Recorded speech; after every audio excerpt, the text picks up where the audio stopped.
Welcome to FIU Football Weekly. Panthers now 2-3 off a resounding victory in Birmingham against UAB, 34-20. 1-0 in Conference USA play, and that's, Coach, I guess the best way to start any conference season, 1-0. Oh, exactly right, and that's what we told our team last week, going into the week that, hey, it's a new season and conference play right now, and our objective right now is to go 1-0 in conference, and we did that. So now we got to try to go 2-0. The defense, I mean, this is like shades of 2006 when FIU had that vaunted defense that was #1 in the country in tackles for loss, 28 overall total defense. You guys plus 10 now in turnover margin. That's 5th in the country and really among the leaders defensively in a lot of categories nationally. Yeah, defense is playing great, and probably the best news is they're very, very young. We're very young in the defensive side of the ball, but we have some guys that love to play the game. They play hard, they play fast, they play physical, they play downhill. And that's what you want. And as long as they keep doing that and they play hard every play, no matter what happens, keep doing that, you got a chance. You got a chance to affect the quarterback. And when you do that, they throw it up, and then you get takeaways. You hit like they're hitting, the ball comes out. Get the takeaways. And our coaches are doing a great job of getting these guys to play hard, and these guys are doing it. And a lot of them do it naturally. And not only that, I mean, as your offense is trying to find its footing, that defense is always keeping you in games with the way they played through the first 5 games. Yeah, no question about it. And, when you're not moving the ball or doing some things offensively, just don't turn it over. Just don't turn it over. If you have to, punt it, get the ball down there. But fortunately, we came up with some big plays. And that's what we're going to need the way they were playing us. Their whole plan was to stop the run. No matter how many guys we had up front, they had one more. If we were in base personnel, they had 8 guys in the box. If we were in spread it out a little bit, they had 7. So they had one more than we always had that we could block. So our guys actually did a good job blocking up front. It didn't show up in our stats. Look at the average. Right. But we blocked the guys up front. The safety down in the box was the one making the play. Now, if they're going to do that, they're vulnerable to the pass. If you can't hurt them with the pass, they can do that all day and beat you. And they were doing that to us, and we had a 85-yard touchdown, called 75. It was actually 76. It was half yard touchdown pass. So you had 2 big plays. Overcame any. But we made them pay for what they were doing.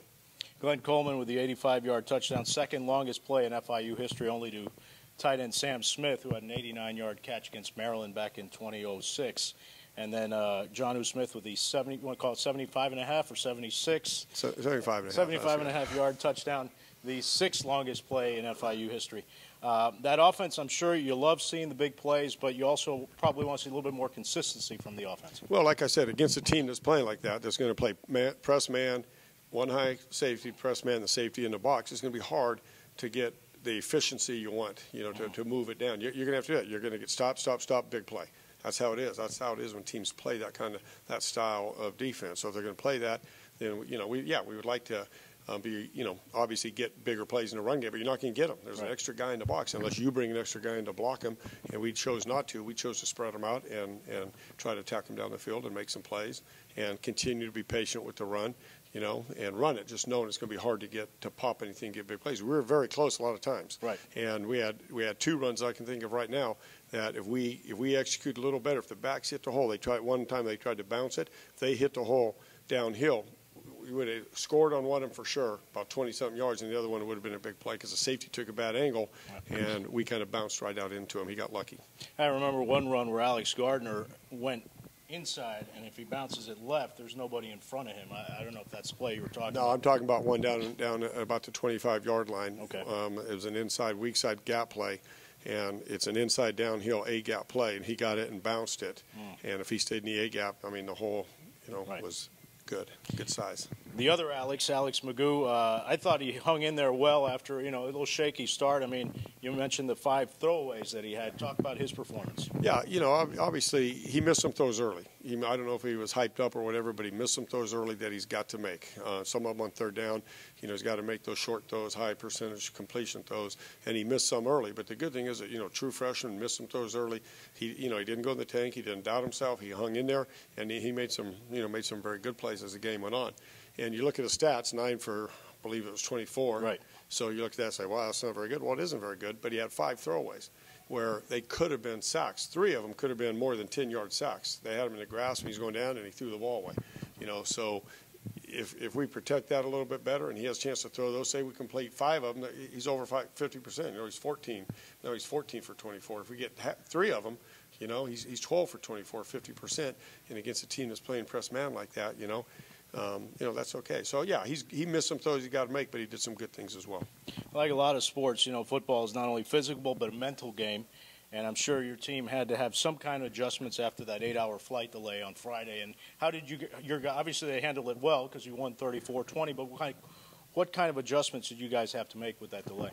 Well, first of all, our guys handled it tremendously well. I mean, they didn't. Nobody was pouting about it. Nobody was upset. Said, hey, we preach all the time, guys. It is what it is. Worry about what we control. We control our attitude. We control how we respond to issues and situations, not the situation. And they responded really well. A lot better than I usually do. But I have to admit, I said, hey, nothing we can do about it.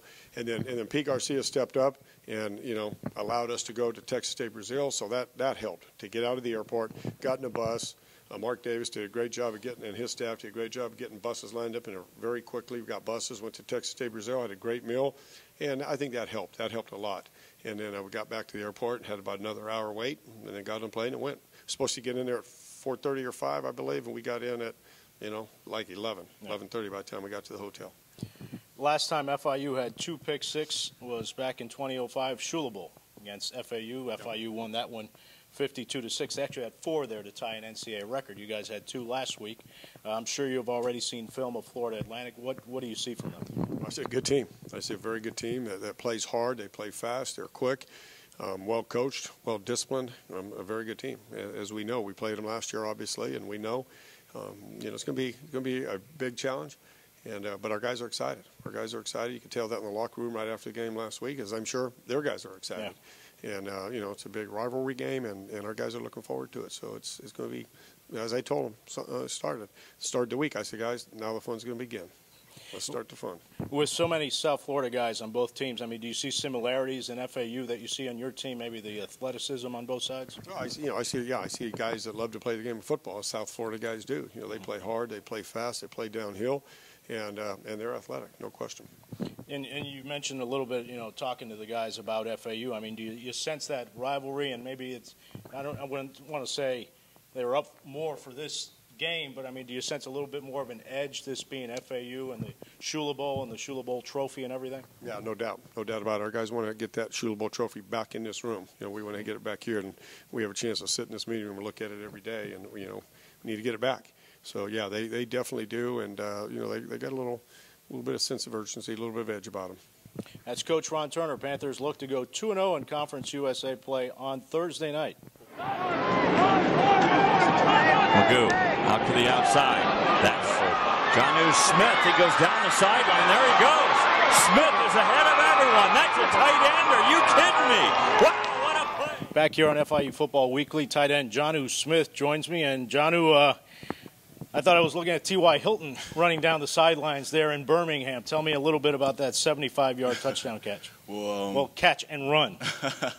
Well, first off, Magoo got the ball out of his hands quick and fast, and Glenn made an excellent block that set the whole play up, and that was it from there.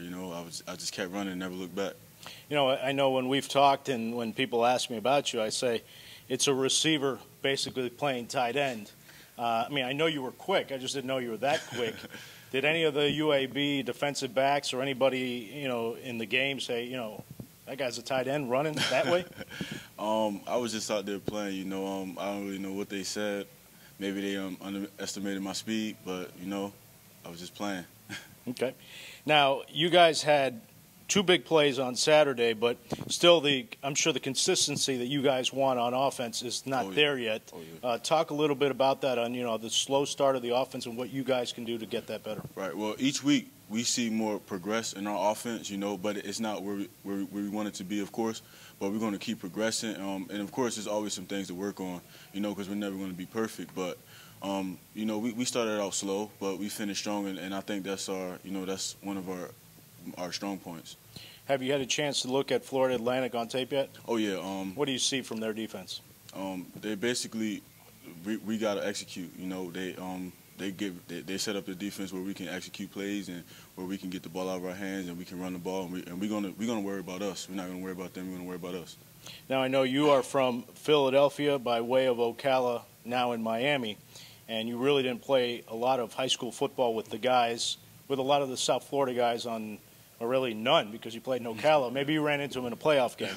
But does this FAU game, the Shula Bowl, this will be the 13th edition, does this have a little bit more meaning than, say, a game against another Conference USA team? Well, we go in every game, whether it's FAU or Pitt or Louisville. We go with every game with the 1-0 mindset that we got to win this game, and we got to have that rivalry mindset with every opponent we go against. But I mean, of course, it's going to be intense because it's a crosstown rivalry that's been a rivalry for the past decade or so, and like I said, we're going to go in with the 1-0 mindset. I know players always say, I don't look at numbers, I don't look at stats, but I'm going to tell you anyway, okay? You had 338 receiving yards last year as a freshman.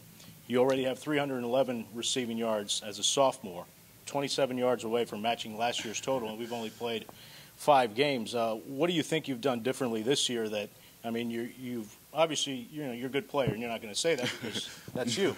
But what do you think you've done differently from last year to this year where, you've gotten a little bit better? I just matured, in the film room, just more off the field. I think I matured, and that carried over to on the field. And I think that was the biggest thing for me, because I was still new to the whole offense. I was, 18, and I was 17 years old coming into camp, but I just matured in the offense a lot, and I think that's what, put me in a position of being that I am now. What do you guys think about the Don Shula trophy? The helmet on each side. You got the MVP of the game with his name and a plaque. It's a nice trophy, but it looks better when it was in here. Jonnu Smith with the correct answer there. He'll take on him, and the rest of the FIU Panthers will take on the Owls in Don Shula Bowl 13 on Thursday. You could catch the pregame on 12:10 a.m., and we'll have the call, myself and Mike Levine, at 7 o'clock kickoff.